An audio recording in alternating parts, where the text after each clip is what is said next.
It happened at 2:14 p.m., in the bright, expensive silence of my sister's conservatory. The air smelled of fresh lilies and cold entitlement. My 6-year-old son Noah was standing by the glass door wearing the thrift store sneakers I'd scrubbed clean that morning. My nephew Mason blocked his path. Mason is 13, wears designer hoodies that cost more than my monthly car insurance, and has the casual cruelty of a child who has never heard the word no. He looked down at Noah's feet, then at his own pristine Nikes. He didn't shout. He leaned in close enough that only Noah and I could hear and mouthed 4 words. Trash belongs outside. I froze. My eyes darted to the table. My sister Courtney smirked behind her coffee cup. My mother Susan adjusted her silk scarf and looked away, pretending to be fascinated by the garden. They heard, they saw, and they chose silence. I didn't make a scene. I didn't yell. I stood up, took Noah's small, trembling hand, and walked out the front door without a word. 7 minutes later, as I was buckling Noah into his car seat, my phone buzzed. It was a text from Mom. I expected an apology, maybe a scolding for leaving early. Instead, the screen read, "Monthly transfer today, you forgot." I stared at the words. She hadn't even mentioned the insult. I typed 2 words back, "Not my concern." And then I blocked her number. Drop a comment and let me know where you're listening from and what time it is for you right now. I'd love to know who's part of our community. I unlocked the door to my apartment and stepped into the quiet.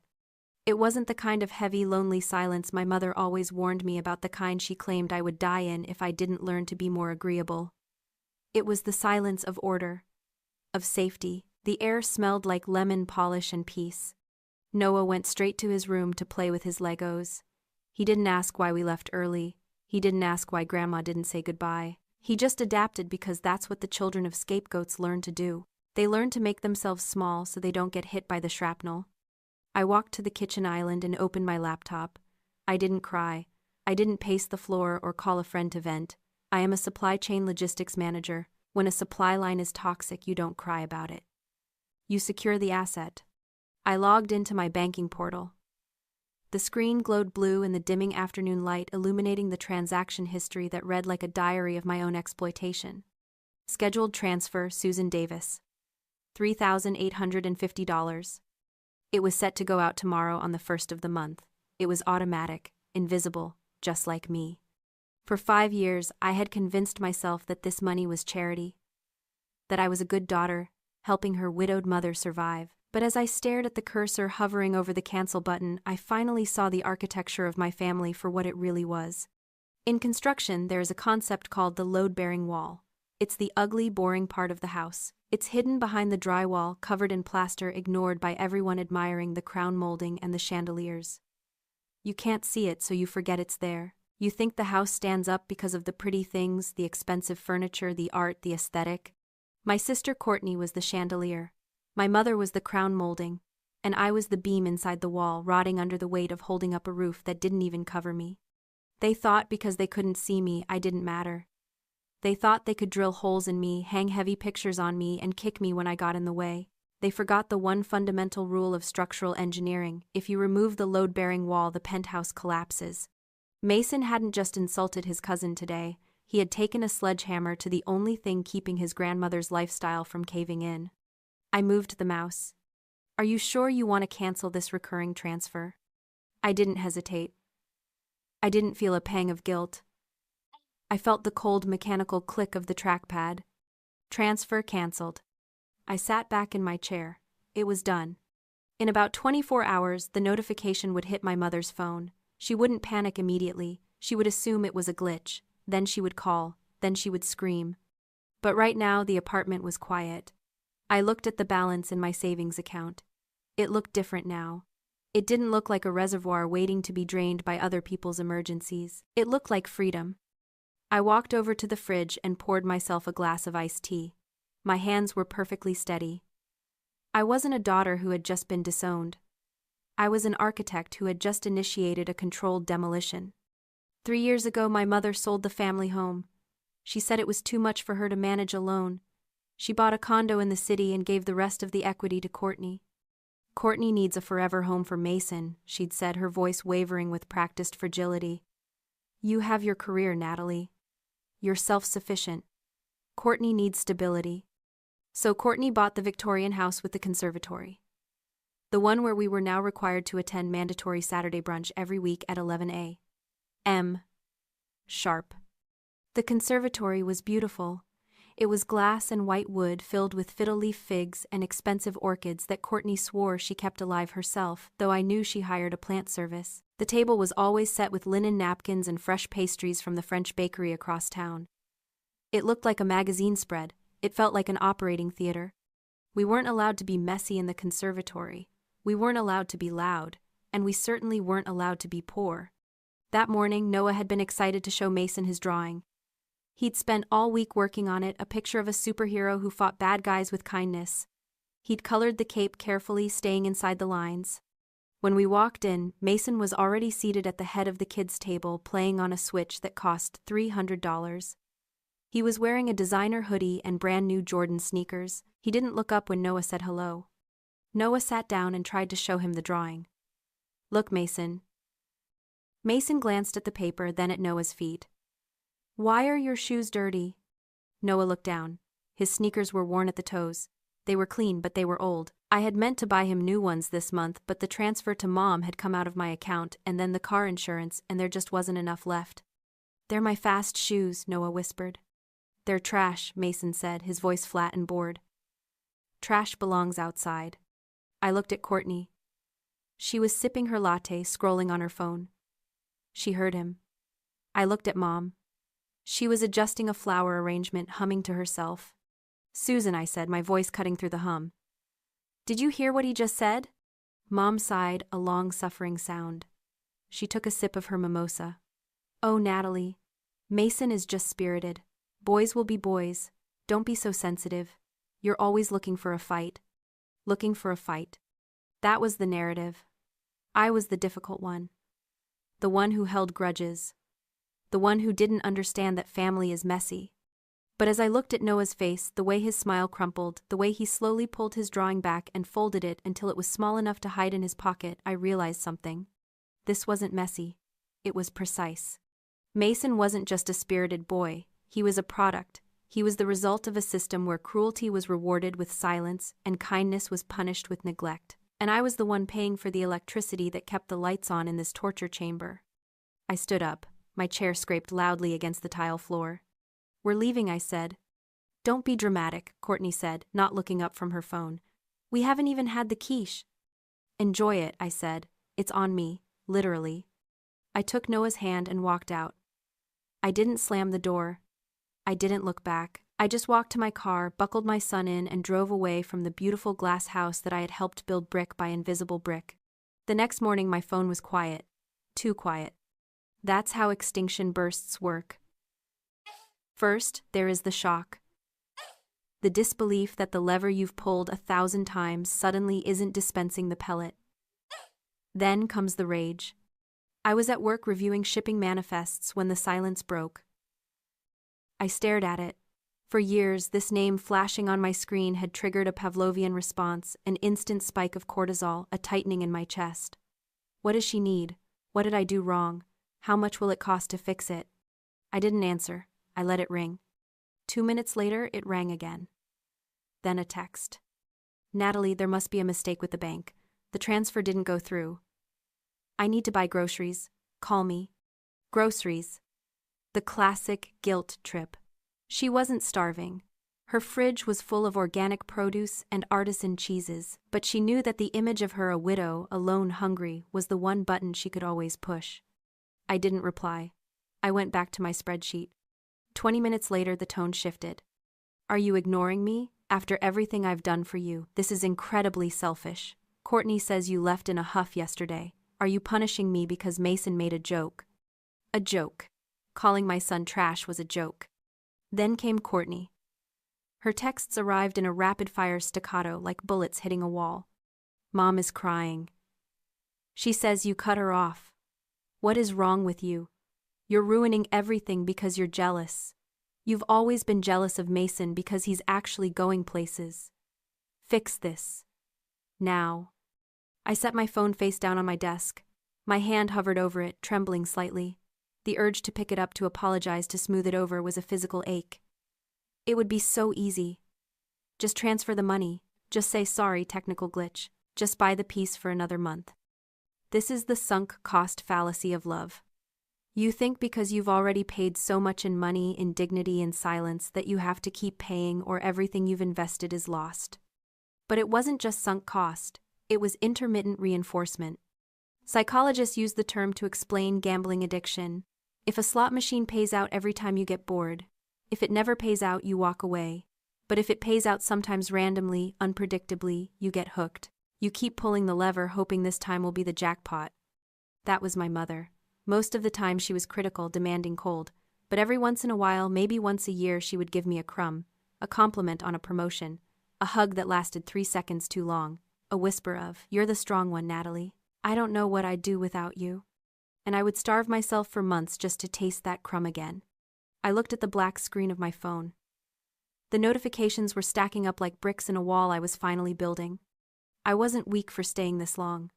I was addicted to a game that was rigged against me. I was playing a slot machine that was programmed never to let me win, only to keep me playing until I was bankrupt. My coworker David walked by. I looked up. The office was humming with the low, steady noise of productivity. Normal people doing normal jobs, not being held hostage by their own families. "I'm fine," I said. And for the first time in years, it wasn't a lie. I just closed a very expensive account. I picked up my phone not to answer but to silence it completely. The game was over. I had walked out of the casino. I treated the situation exactly as I would a supply chain disruption at work. When a vendor fails to deliver and refuses to negotiate, you don't send them angry texts. You conduct a forensic audit, you compile the data, and you present the findings to the shareholders. I opened my laptop and created a new spreadsheet. I named it Family Solvency Project. For the next 3 hours, the only sound in my apartment was the clicking of keys. I pulled bank statements going back 5 years. I downloaded Venmo histories. I found the receipts for the loans that were never repaid, the emergencies that coincided with designer handbag releases, and the co-signed leases. It was staggering. When you look at the numbers day by day, they look like love. $100 here for groceries, $500 there for a car repair. But when you aggregate the data, it looks like embezzlement. I categorized every expense. Category A, housing assistance. Category B, lifestyle maintenance. Category C, the Courtney tax money given to Mom that mysteriously appeared as new gifts for Mason. I summed the columns. The total at the bottom of the sheet stared back at me in bold black Arial font. $231,450. That was the price of my membership in this family, and they had just revoked my access card. I opened my email client. I didn't just add Mom and Courtney to the recipient list. I added Aunt Linda. I added Uncle Robert. I added the cousins who liked to comment family first on Courtney's Instagram posts. If they wanted to have an opinion on my finances, they deserved to see the balance sheet. Subject: financial support termination and budgetary analysis. 2019 to present. I didn't write a long emotional letter. I wrote a memo. Please find attached a comprehensive record of all financial transfers provided to Susan Davis over the last 60 months. As of today, the total support provided is $231,000. Effective immediately, all voluntary subsidies are ceased. Then I added the second part, the part that would really hurt. I had run the numbers on Mom's actual income, her Social Security, and her pension from Dad. Then I calculated her necessary expenses: rent, utilities, basic food insurance. I typed out the analysis. Current monthly income $2,400. Required monthly expenses $2,385. I highlighted the final line. Projected monthly surplus $15. It was tight. It was harsh, but it was mathematically possible. She wouldn't starve, she wouldn't be homeless, but the mimosa budget zero, the organic flower delivery service zero, the aesthetic gone. She would have to live like the rest of us. She would have to budget. I looked at the cursor hovering over the send button. My hands weren't shaking anymore. In logistics, we talk about right-sizing an operation. It's a polite way of saying you cut the dead weight to save the ship. I wasn't trying to be cruel. I was right-sizing my mother. I clicked send. The swoosh sound of the email departing felt heavier than usual. It was the sound of a bridge burning, but the fire was beautiful. It was clean. I closed my laptop. I didn't wait for the fallout. I knew it would take them at least an hour to read the attachments, to process the sheer volume of the data, to realize that I had kept receipts for everything. I walked to the window and looked out at the city lights. For the first time in 5 years, my bank account belonged entirely to me. I had just given myself a $3,850 a month raise. But the ledger wasn't closed yet. There was one line item in the spreadsheet that hadn't made sense.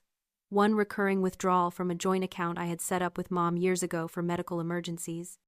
I went back to my desk. I needed to verify one last thing.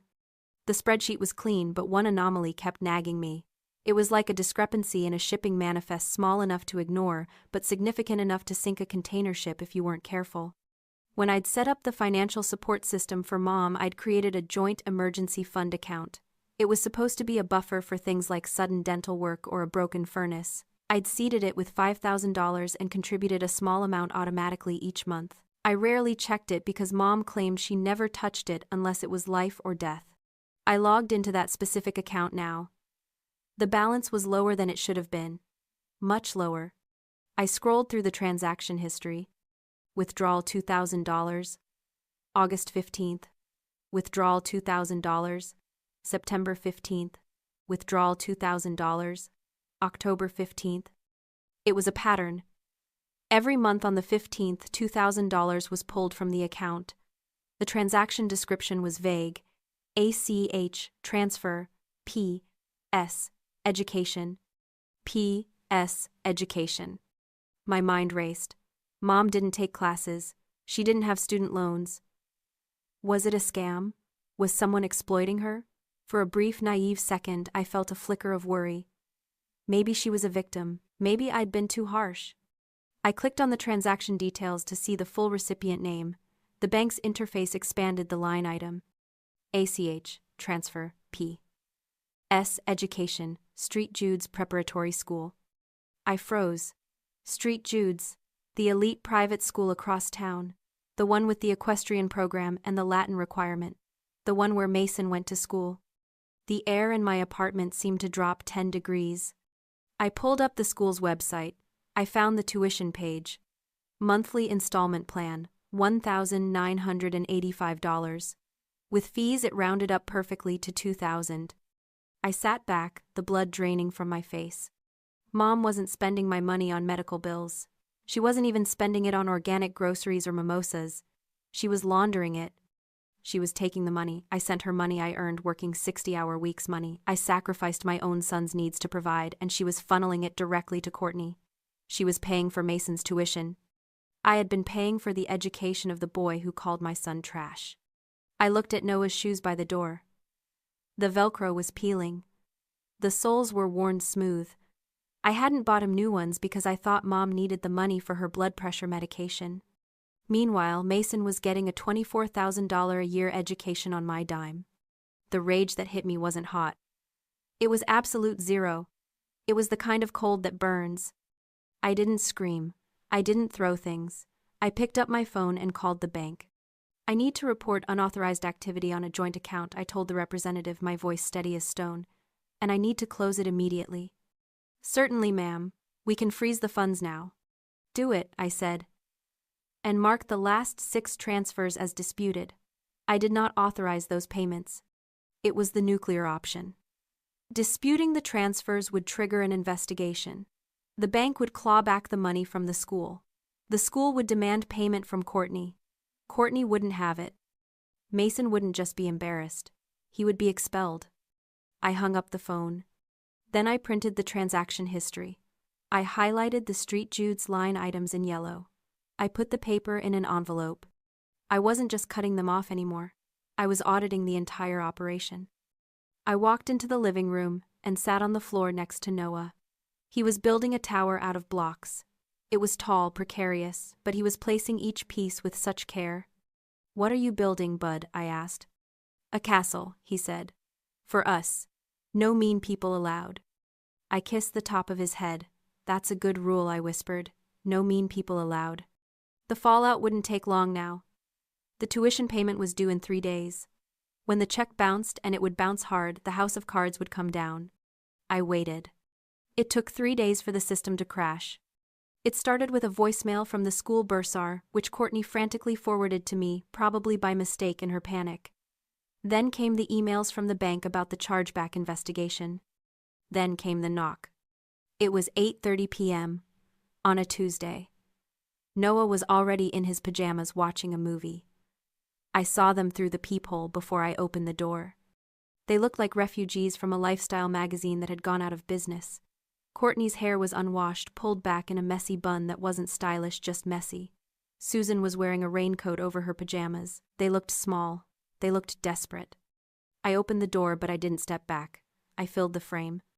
Natalie, Mom breathed, her voice trembling. Thank God. You have to stop this. The bank. They took the money back. Mason's school called.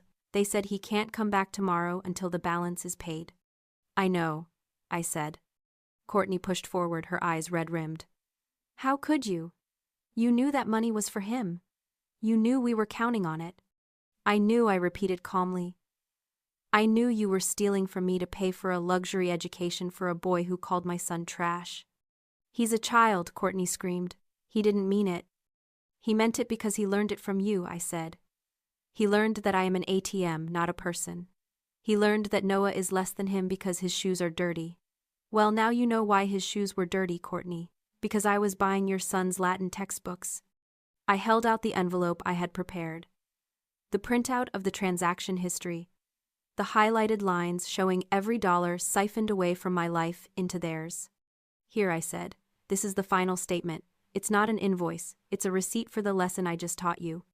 Mom reached for my hand, tears streaming down her face. Please, Natalie. We'll lose everything. The school, the reputation.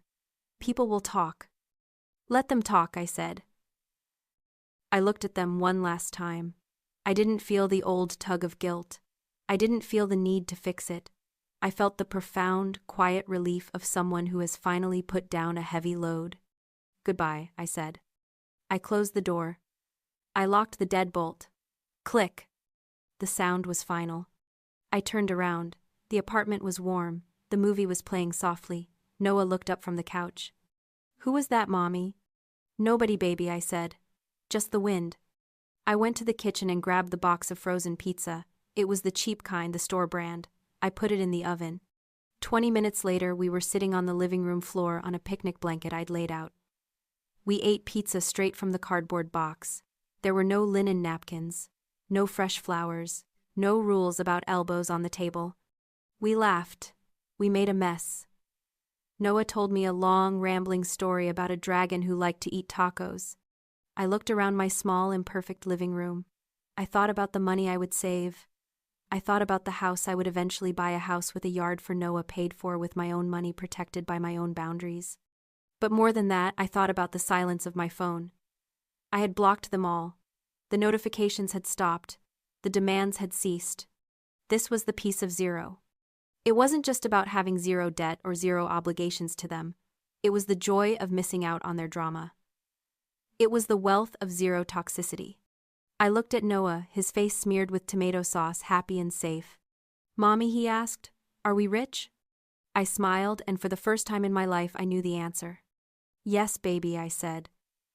We have everything we need. If you've ever had to become the villain in their story just to survive yours, share this video. And tell me in the comments, what was the one thing that finally made you walk away?